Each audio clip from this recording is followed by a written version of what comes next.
Good evening, ladies and gentlemen, and this is Lgchlpsn this week, week 7. I'm your host, like always, Mystic Mac, IRE. Good to be with you. We have a lot of things to cover, to include the update on all the teams that are in the playoffs right now, to player spotlights. I got a Mystic Mac call out that I have to do, and I have Prince of Zeus, the North Bay Battalion owner, coming on live. We should have done it 2 weeks ago, but we were unable to. Um, a couple admin notes. Tomorrow we will have Hockey Night in LG, which is a call-in show. Hopefully, I get a better turnout than I did last time. Um, so make sure you tune into that. Immediately following me, um, I will have uh, T-Sibs and Moranaconda and V-High. They have their show coming up at 9 Eastern time. Make sure you tune into that, and as well as if you have not had a chance to watch A Bog's Life. It was very informative for me. I enjoyed watching that show. So I encourage everybody to go watch that. Today on this show, I will be releasing my top four teams, the top four seeds in order that I think each team is going to go on. So without further ado, my first team that is going to take the first seed in my bracket, in my opinion, is going to be the Ottawa 67s. Big surprise here. They're 15 points ahead of the second place team. So all they have to do is win, two and a half, 3 games this week, and they will clinch the first seed in the playoffs. However, looking into Ottawa 67s, those trades that Gatineau Freak made, I asked him about it last week. It's quite obvious that they did not work out. I was in a party earlier with Kitty King 69, my AGM for the Hamilton Bulldogs. And he said, I feel like Gatineau Freak, he felt like he had a need at defense. That's what his perspective on it was, that they needed defense, and he went out and got that. Unfortunately, I think it was quite the opposite. I don't think it has worked out. None of the defense has really played well. None of the goalies that they traded for really has played well. They haven't really got any scoring. If you look at their losses, Sunday at 6:30, they got beat by Kitchener 9-3, followed by a 7-3 loss to the Hamilton Bulldogs. And on Tuesday at 5:30, they lost 9-1 against the North Bay Battalion. They lost 6-2 the very next game to Sarnia Sting. Then they got blown out by the Erie Otters 10-2. And looking at this before I say anything about it, and then they had a forfeit loss against the Oshawa Generals. So when you look at that down the list, they are struggling right now. They're struggling mightily to right the ship. I no longer think, yes, I put them as number one in my bracket, but I no longer think that they're going to win the cup.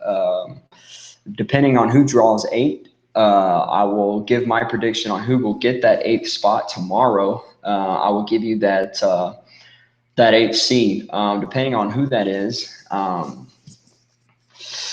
they might be in trouble. They might be a first round knockout, which is very surprising. Depending on what exactly they did. They played flawless this whole year, and they're really starting to tank here in the final weeks going into week 8. I'm not really going to get into the week 8 matchups rather. I'll get in that tomorrow on Hockey Night in LG. And try to keep it in the past. Another game I like to point out on the Ottawa 67s is their Sunday game at 5:30 against the Flint Firebirds, where they beat them 5-2. However, um, they didn't play too good. I watched that game. I did not play that night, and I watched it. Flint had them beat 2-0, and they started struggling near the end. But Ottawa had Gatineau, Jasmine, Vlasic, Big B, Domster in the game, and it just did not really pan out so well. They did beat them 5-2, but if you actually watch that game, it was not what the score indicated. Also, they traded for a goalie, I Crash Bikes. He's new to the Ottawa 67s. This week, he had a 71.8 save percentage and a 6 goals against, goals average against. He made 61 saves, but had 24 goals against him this week. They need help. Now that the trade deadline is over, I don't think help is coming for the Ottawa 67s. So expect for them to have some trouble for the rest of the season. And honestly, I feel like they're a draw that you want to have. So that's my first seed. Moving on here, throughout the show, I'm going to release my second, third, and fourth seed as well in order. But first, I'm going to invite Prince of Zeus, the owner of the North Bay Battalion. Hopefully he comes in. We were supposed to do this 2 weeks ago, or last week. We were supposed to do it last week. He did not get off of work on time like he thought he was going to be. So we had a hard time getting him in to do the interview. But he messaged me today on the call, on the chat box, and he said that he was down to do it today. So hopefully he comes in this time. In the meantime, let me see if I can get into this. There it is.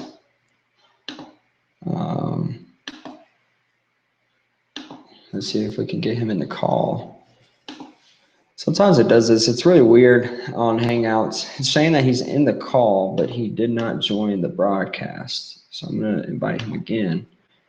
Because when I do this with Birthday Machine and eventually with Dragon Slayer as well, they both got into it. But it took a little bit. But in the meantime, Dragon Slayer, while I'm trying to work that out, I'm going to have some fillers here. Dragon Slayer and Stavio 98, they posted their power rankings to the LG website. Please give them your support. They're young cats. I'm a young cat. I'm only 22, but they're younger than me. So, but with the exception of the GM and owners and AGMs that are out there, they threw their hat in the ring, they were in the chat box one day and, but I'll get back to that after Prince of Zeus. Prince of Zeus is in here now. What's up, Prince of Zeus? How are you? It's going, man. How about yourself? It's going pretty good. I'm glad to have you on the show finally. Sorry about that. Oh, it is fine. I have backup plans for every plan that I have, so. That's good to know. But starting off first, before we get into the North Bay Battalions, can you please tell the viewers a little bit about yourself? In what regards? Your playing career, or if you want to get into personal life, not too personal, but anything that results around Prince of Zeus, please let us know. Well, I've been playing NHL since, let's go back to Sega Genesis, like 94, 95. So that's like almost 20 years, some bullshit, 30 years, something like that. But ever since EASHL came out in like 09 or 08, I've been playing forward pretty much ever since. And then as far as personal, I work at a help desk for Disney, so that's a thing. And just kind of get caught up there. I work nights, so like whenever LG's happening, I'm actually at work always. So in a sense, I'm getting paid. So it's kind of nice. Yeah, I do that too. I use my phone. I got really bad reception in my office though. The military, I guess, puts us in buildings where we can't use our phone really. So I have to like use my phone in a corner just to use it. But I think I get paid as well to do LG because I'm chilling in there as well. That's the smartest approach, man. So hold on, let me get there. Before we get into the North Bay battalions, to further tell us about yourself, what do you? How'd you get to become an owner, and why did you do it? So early on in season 1 of AHL, I noticed that there was just an abundance of people on TC. And I actually messaged the Bogs at the time. I was like, hey, is there any plans of a CHL going forward? And if there is, I would like to be an owner just because of a couple of reasons. One, give those guys on TC a shot to play. I really wish more owners had stepped up because then we wouldn't have what you see now, which is like 80, 90 people on every freaking CHL roster.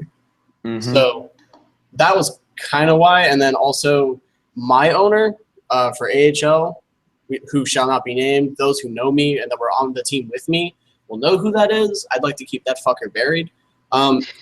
He was a multiple account user, and he fucked our playoff chances because every win that second account participated in went to a 1-0 forfeit loss.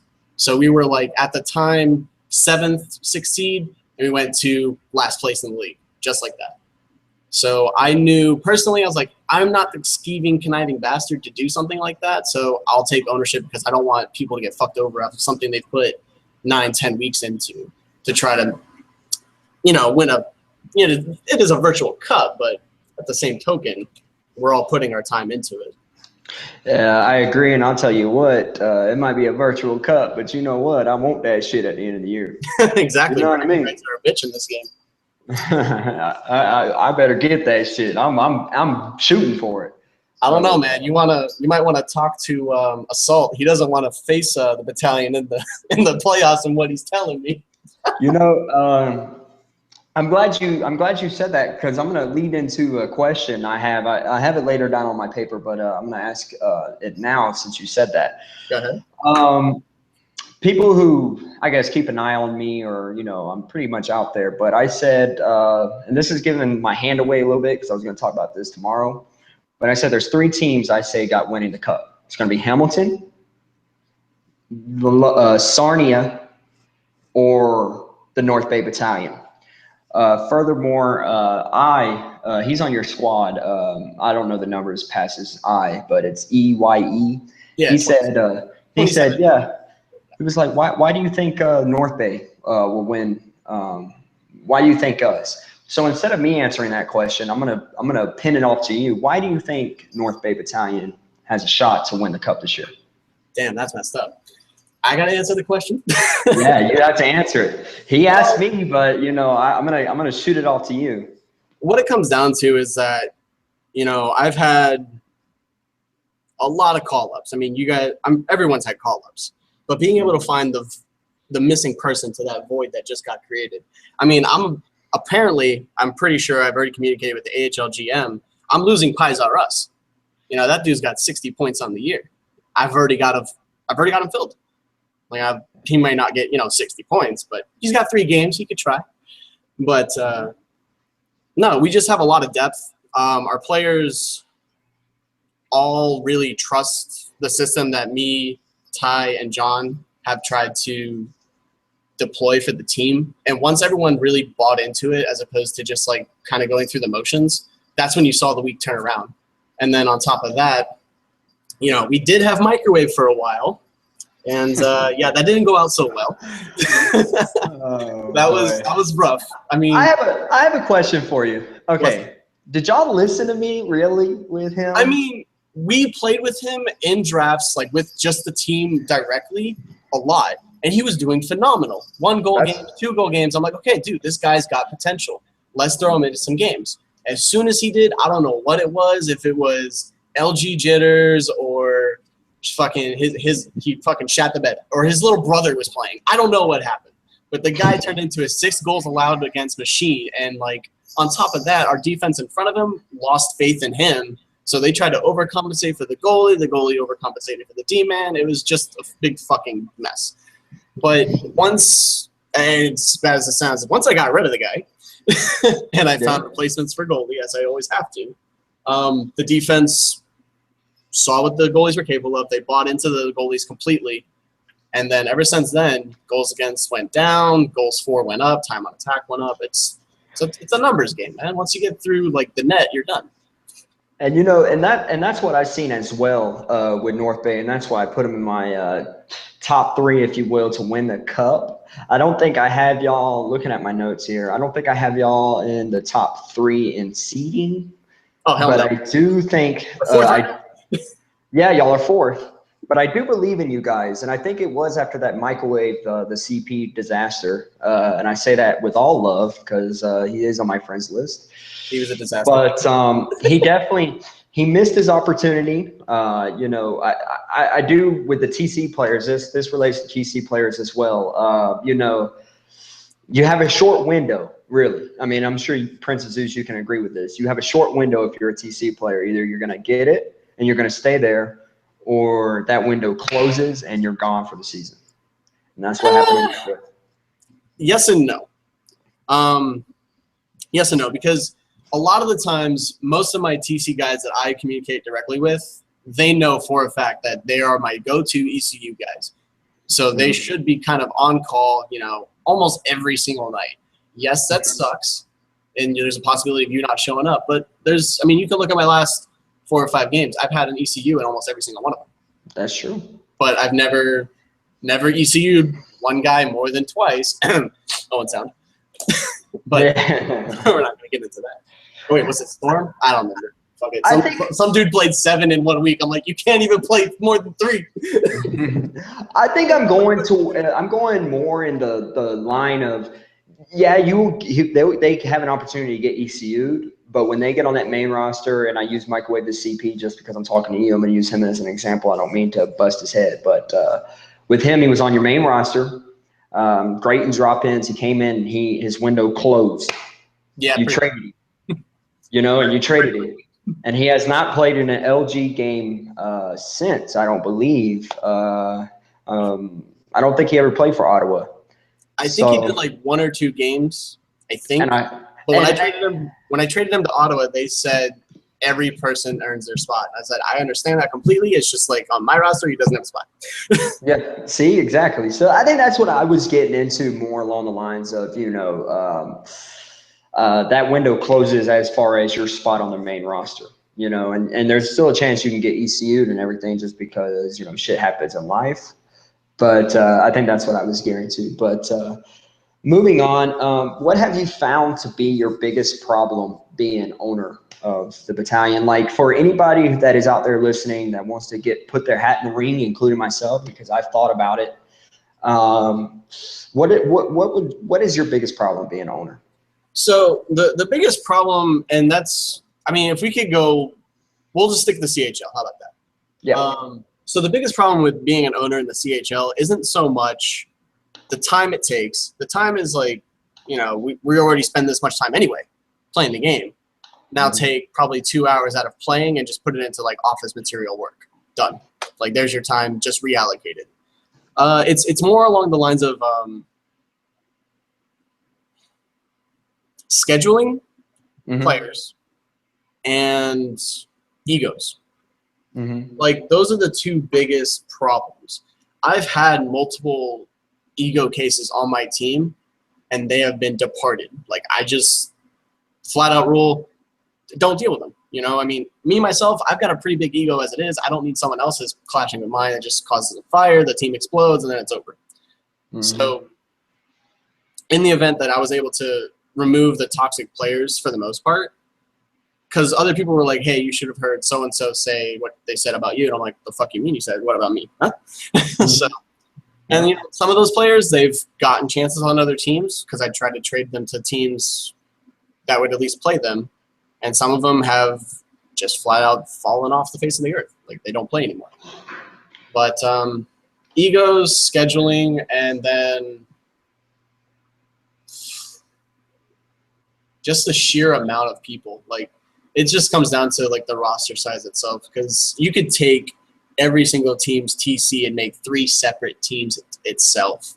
So it's like, if we had a lot of people step up as owners this year, and we would have had the WHL and the QCHL, I think. I don't know. I'm not Canadian. I don't know the league. But if we would have had those 2 leagues, this probably would have been 10 times easier than it is right now. And that's saying a lot, because it generally is easy once you get your feet wet. Yep.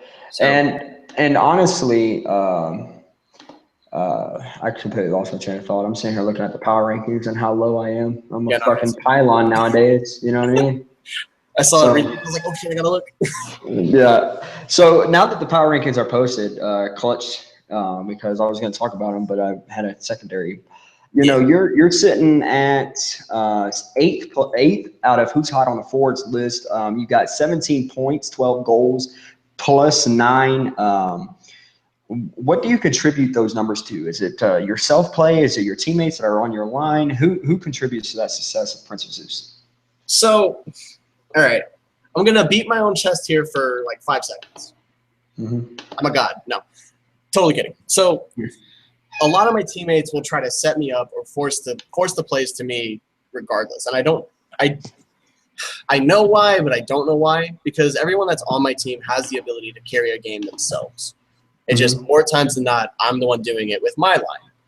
I've played with all of CHL or all of AHL season 1. So I've got synergy for LG from him for almost, we're looking at almost a year practically, because season 1 started like in August of last year or something like that. So me and him, he got called up after the first week. And then the worst part is like, I had to find a void for him. So I tried to do my best. Yeah, I saw you AFK. That's all right. My bad. No, it's okay.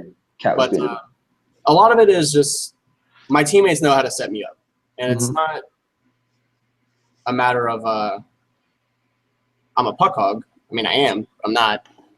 I just happen to take most of the shots. It's just there's that saying, right? You shoot the shooter, you shoot the scorer.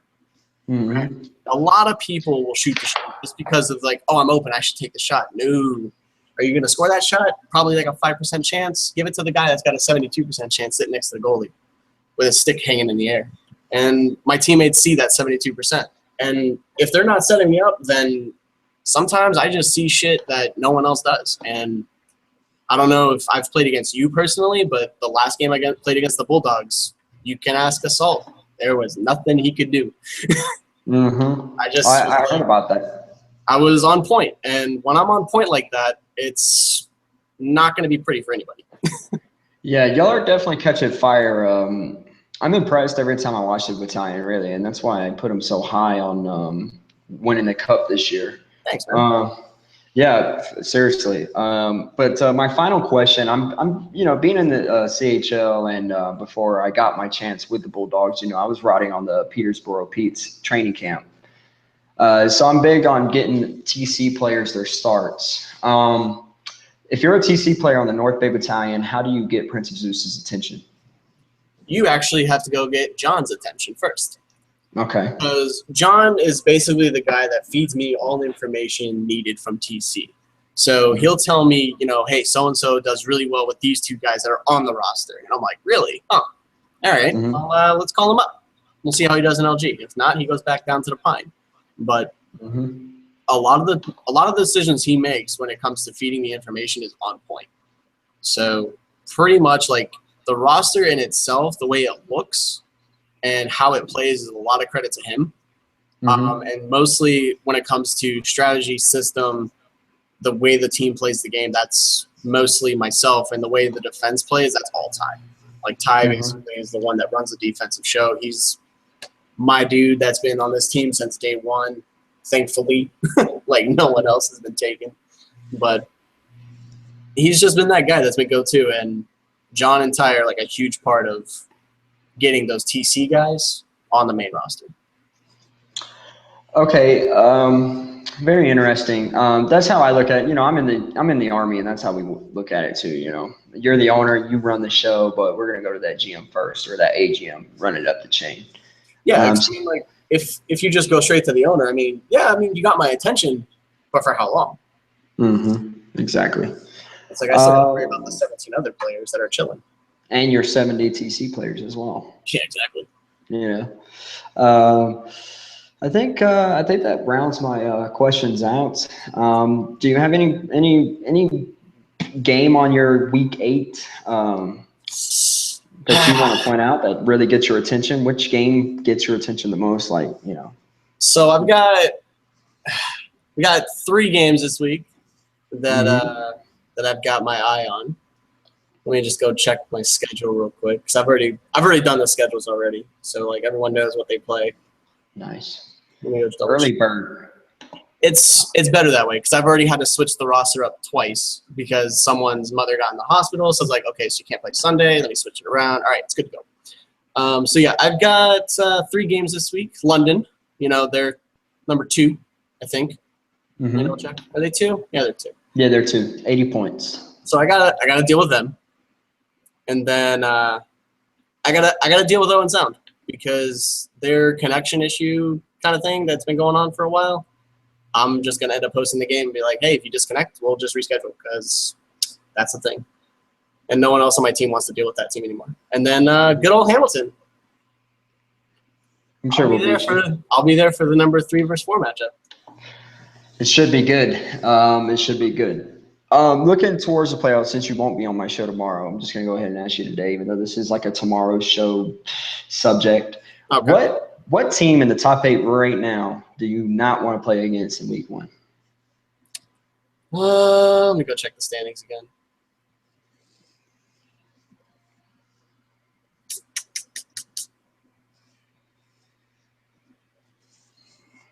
I'd have to say Sarnia, man. I could agree with that. They've made all the right moves. They've caught on fire. Galley and fucking Stammer have been really ripping it up. Mm-hmm. As they should. I mean, both those 2 players are NHL caliber. Stamkos was in the NHL last year, so he knows how to win games. I don't doubt that for a minute. But aside from that, I mean, yeah, Sarnia or maybe London. Sarnia or London would be the 2 I don't want to play against them. Why London? They handed me a pretty bad loss a few weeks back. I don't know if their roster's changed a lot since then, but like we lost 5-1 and I didn't score a single goal. And that's not like me. So any team that I don't score against, I kind of dread playing to a level and extent. So interesting. That's an interesting take. I didn't think you were going to say London. I mean, they're good. Like I'm not going to. Yeah, they're good. Don't get me wrong, they're good. I don't know. I'm just not sold on them. I haven't played against them since like week 5 or something like that, so I don't know if their roster's changed all that much. I just don't feel like you would have a hard time scoring on them. Their defense has not played up to par recently. Oh, is that so? Yeah. Huh. Hey, Tater, I'm coming for your ass. Yeah. But it was great having you on the show. I would love to have you back again.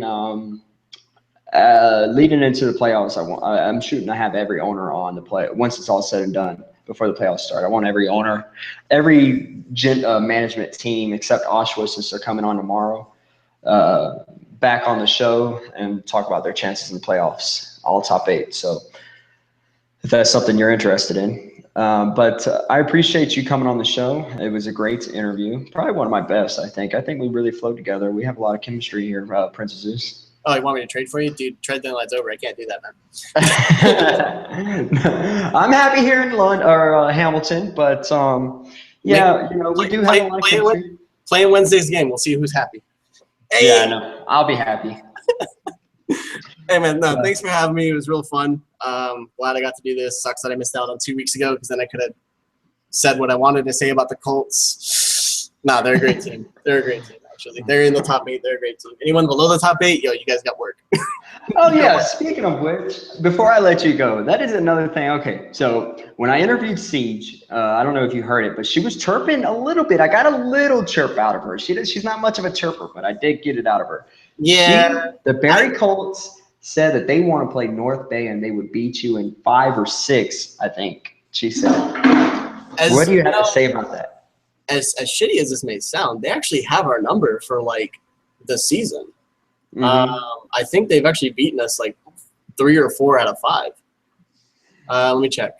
So yeah, we beat them in the preseason. Big whoop-de-doo. And then we lost. We won. Okay, never mind. No, we have a 3-1 series against them. Okay. Yeah, I don't know. I think it'd be fun. But no, she's a sweetheart. She just wants to play the game, run a team. Yeah, she's really cool. I think she definitely has a handle on her team. Yeah, I like Siege. She's all right. She's cool. She's all right. But anyway, so I'm gonna let you go. Pleasure talking to you, though, Prince. Indeed. Likewise, my friend. Good luck in the playoffs. Good luck for the rest of your show. Yeah, thank you. Good luck in playoffs as well. Bye. See ya. So that was Prince of Zeus, the North Bay Battalion owner. I think we had a pretty good interview. It was very good talking to him. He's a very interesting guy, actually. I really enjoyed it. Maybe we need to set something up. I might talk to him later about it. Anyway, moving on.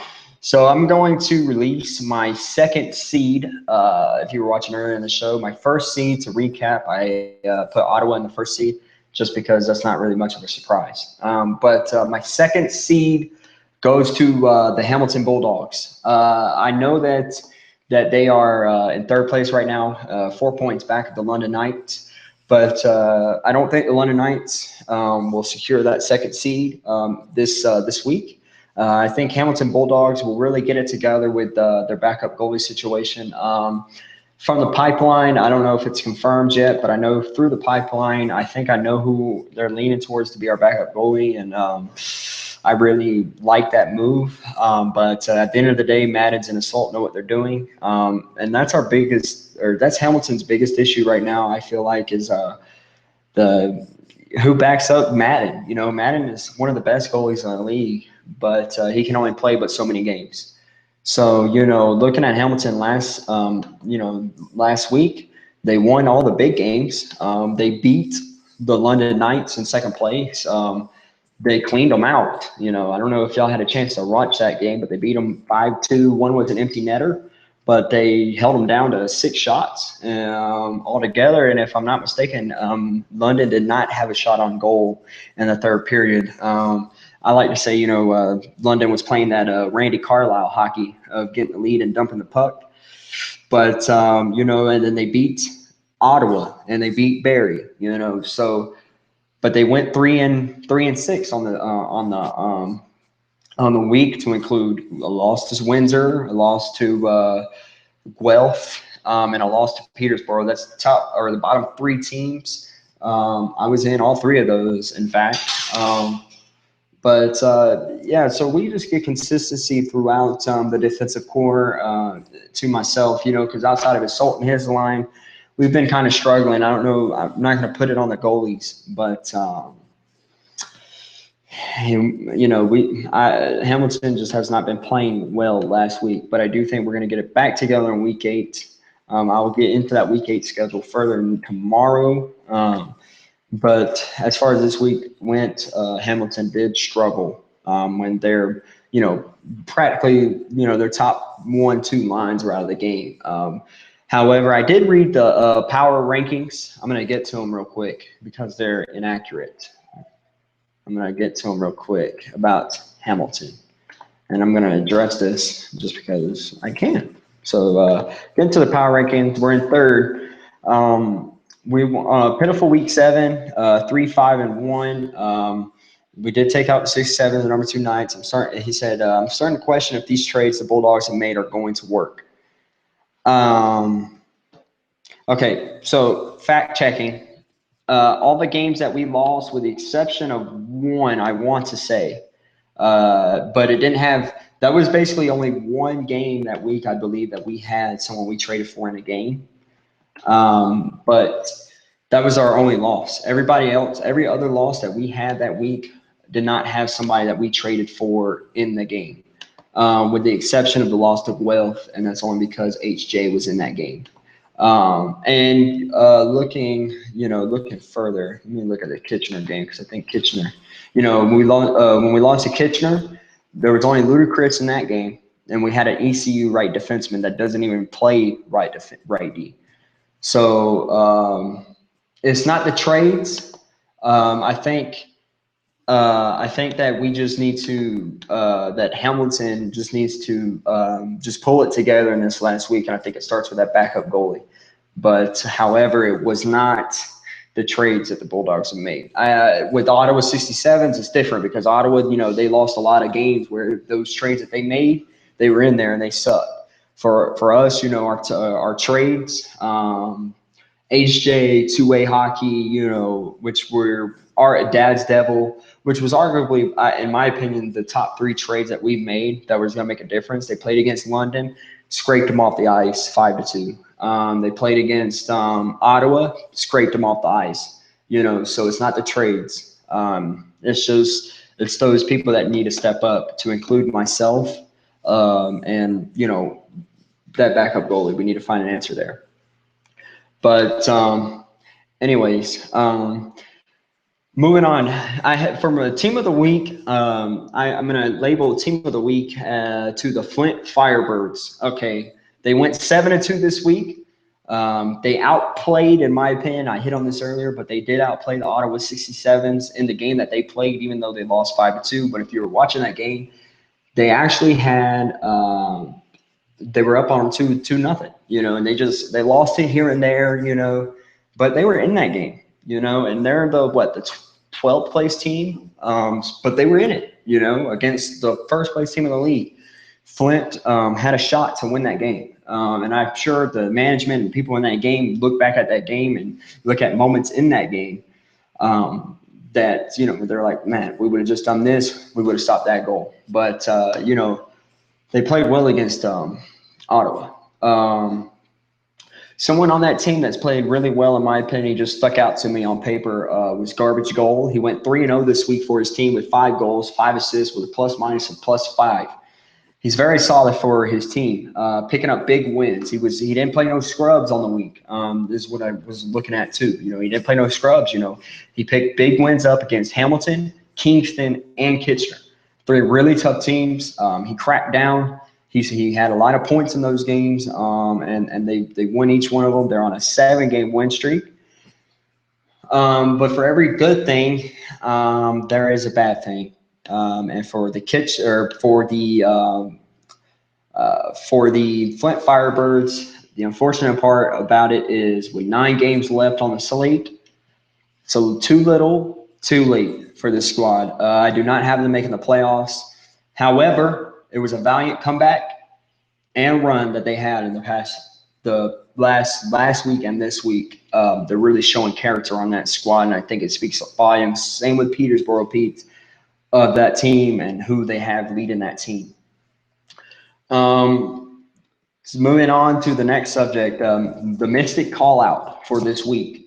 Since I'm not doing the power rankings anymore, I have to mention my call outs right here in the show. But my Mystic call out goes to Freddie Anderson for the London Knights. This is not you suck kind of call out. This is mainly a wake up call out. I watched 2. I think I watched 3 games that he was in. I'm not sure. I think it was 2 or 3 that I watched. But his defense let him down this week. And I feel like when I was watching the week play out, I think it all started with the Guelph game. His defense let up 34 shots, and a lot of which were solid chances, not the stupid wristers from the blue line. I think that put him on the wrong foot for the rest of the week. And I don't think Freddie Anderson never got his legs underneath him. After he allowed, I think it was 9 goals on 34 shots, the defense played horrible. It was cross creases, rebounds that they wouldn't clear. It was just horrible. Same when they played Niagara. When I watched the Niagara game, I counted. It was the left wing. I think it was the left wing. He came up on the back door 3 times that I counted in that game. He came up back door 3 times. The London Knights defense did not pick him up, or the skaters never picked him up. He skated clean in, cross crease, goal. So his defense let him down, which led to, I think, confidence issues for Freddie Anderson. He blew up in the third against Hamilton. After marching out to a 2-0 lead through 40 minutes, I feel like the skaters on the ice let him down in a way. Because, like I mentioned earlier in the show, they played Brandon Carlisle hockey. And what that means, I don't know if y'all watch Anaheim Ducks hockey in the past. When he was head coach, hopefully it's changed now because we did hire him again. But, you know, the Ducks would get the lead and dump the puck. The whole third period, we would just dump the puck, dump the puck, dump the puck. And that's exactly what they did against Hamilton in that third period. And I think it's factually correct when you look at they had 0 shots in the third period. They would get it and clear it out, and they turtled up and they collapsed around the goaltender, and they gave up 4 goals in that third period. Because if you watch the second period, Freddie Anderson was spinning on his head, but he just could not carry it into the third.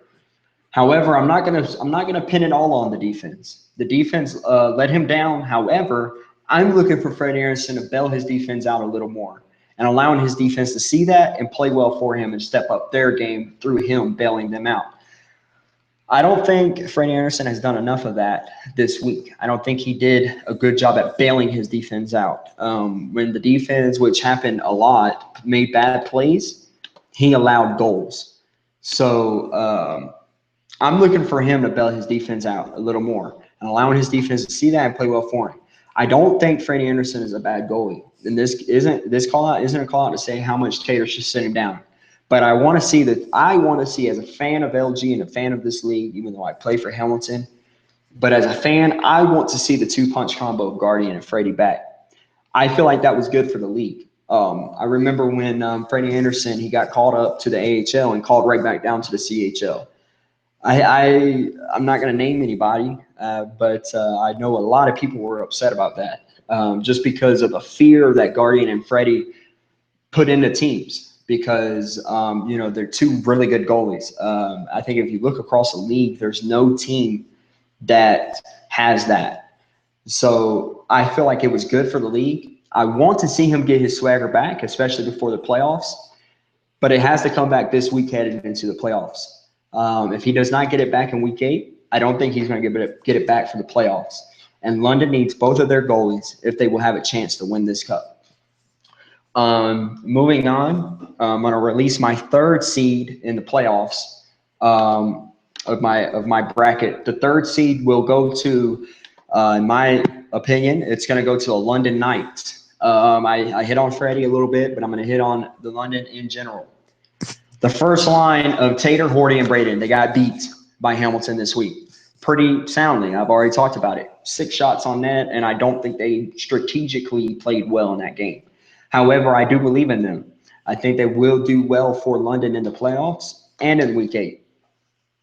I've harped on this a lot, so I'm going to get to it. I've harped on this for the past 2 weeks, and I've really gave them a hard time. In particular, the Mikey D line that he's alluding to, I'm sure you've seen him in the chat, they got some production going this week. They went 2-1, which is better than that they could say in the past. They called up Shanista and Ultimate Gamer to play on that line. And they went 2-1 this week. They scored 12 goals together in 3 games. They played really well for London. But I'm a guy where I'm going to have to play devil's advocate.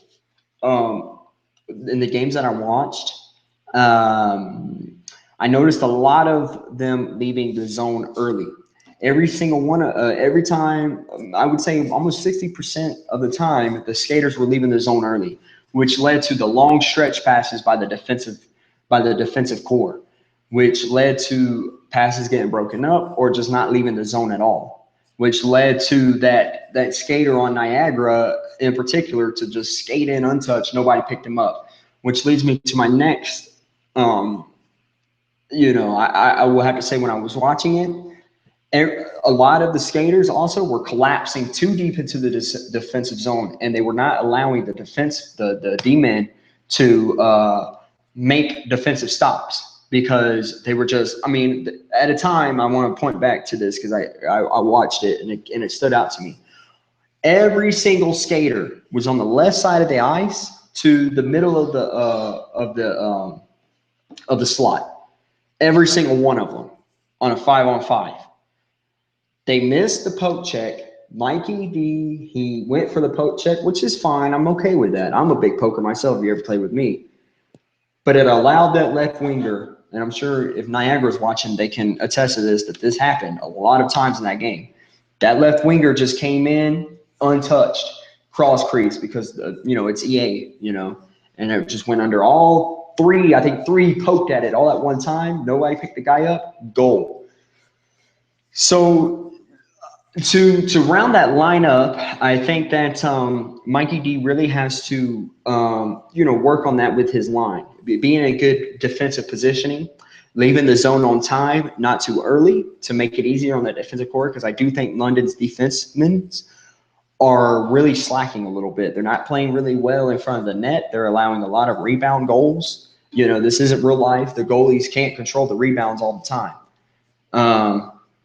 But if they fix that, when the third line for the Knights will be panned out, if they fix that in time for the playoffs, I do think that the third line for the London Knights are a nice line to go to against somebody else's third line. If London has that possibility to have that happen for them, if they get to pick their lines first, I do think a lot of third lines around the league, if they keep playing the way they did last week, scoring 12 goals in 3 games, they can match up well with any line on the third line of any top 8 teams. Now, I'm going to pick on something else on the London Knights. I'm going to go to the second line, and I hope Mikey D is watching. Answer me this. Riddle me this, Batman. How about the second line? I know when I was doing power rankings for that, I gave that up to Dragon Slayer and Stavio. That second line was beast. They won 3 of 3, and I'm sitting here and I'm doing my show and I'm doing my power rankings. Like, man, this line is really good. They're starting to get depth. I did not see any of those 3 players play together in this sweep, so I'm not going to harp on it too long. All I'm going to ask is, I was so excited for that. But where was the Ponerer and his line to continue on their success? That line did not play once together. I want to say that. So let's lean to the third team. I got one more team left to release, and that's going to be the 4th seed to my playoff bracket. I will release the next 4 tomorrow. But my player spotlight officially goes to Sick in the Head. My player spotlight goes to Sick in the Head. He's the Sarnia goalie. He has played absolutely exceptional. If you have not had the pleasure to watch this guy play in net for the Sarnia team, you have to go find a stream somewhere on YouTube or this guy is solid. I feel like he's arguably the best goaltender in the CHL. With that being said, I have no idea how the AHL have not picked up on this yet and called him up. I feel like I need to take it upon myself and just, slide it over there like, hey, AHL, what the fuck, However, and I will have to say, Sick in the Head is 12-0 since going to Sarnia and playing for them. He's 12-0 with an 86% save percentage and a 2.1 goals against average. He's a pivotal role that's played in the Sarnia success.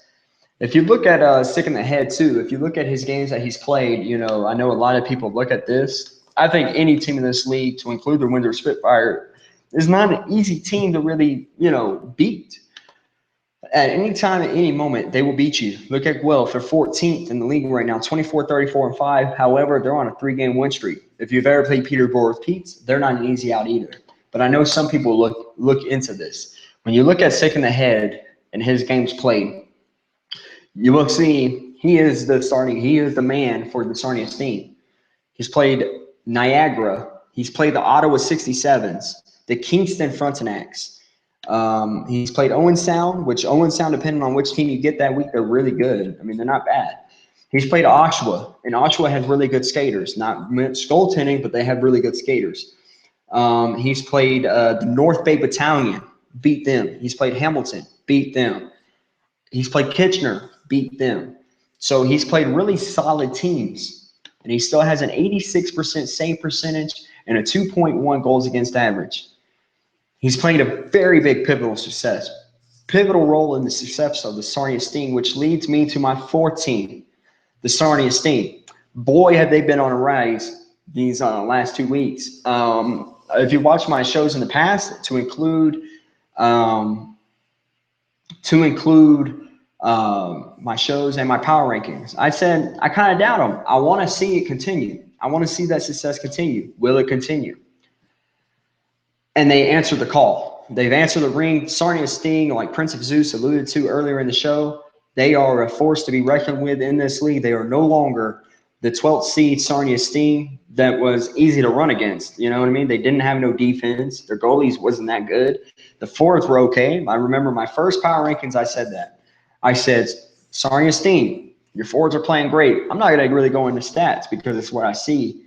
The forwards are going really well. You have no defense. The goalies don't play well. But if you fix that, you might have a shot. Forwards, keep doing what you're doing. Defense, get a grip. That's what I really said in my first power rankings. So Galley in the next couple of weeks, and I'm not taking it at all. I'm not taking the success of this at all because it's all Galley and it's all Stamkos. So what they did was they knew that. They seen it themselves. They went and made trades. And they were phenomenal trades. If they gave an award out for GM of the year, whether they win or not, the Cup, I think just those moves alone to put Sarnia in a spot to win the Cup as a GM and an owner, to put their team in a spot to go to the playoffs, to prolong their season, because we know how long of an all season that's coming up because of NHL 17. They put their team in the right position to succeed, to win. Not only to win, but be very, very competitive. They're fourth place. They might even get third. I have them fourth in my bracket, but they might surprise people and be third or fourth. Who knows? And I think we have to tip our cap to Stamkos and Galley. And if there was an award for GM Owner of the Year or whatever, I would vote for them any day, just because they had the balls to go out and make smart trades. Because if you look at Ottawa, they had the balls to look at what was their issue to make those trades. However, it was not the trades that they needed, and it was horrible trades, which I think you will see in the playoffs is why they will be eliminated. But on the flip side of the coin, you have this GM team of Galley and Stamkos that went out and they made trades, smart trades. They knew that what they needed, and they went out and they got that. And they're getting. I mean, if you look across all their trades, someone I don't really mention, and I have to, Lgchlpsn. He's played center for the Sarnia Sting. He's 7-0, 22 points, 14 goals, 8 assists, a +20. He's shooting 33.3%. That is a trade that they made. Lgchlpsn has been exceptional for the Sarnia Sting. If you look at Godmer on the season has 33 points, 4 goals, 29 assists at left wing. He feeds his player. He feeds his guys. +26. Since coming over to the Sarnia Sting, he's had 8 assists in the first week he played, 8 points, +11, 3-0. In the second week they were with Sarnia, he had 5 assists, 1 goal, +4, 3-0. So these trades that you're evaluating right now with me has made all the difference. Craven A27, the right D, traded from the London Knights to the Sarnia Sting. Did not play very well, honestly, with London Knights. They felt like they needed to make a move. Since coming over to Sarnia, 5-0, 8 assists, +13. I mean, it goes on and on. Has not went to the penalty box since coming over to the Sarnia Sting that I'm seeing. He's not even hurting his team at all.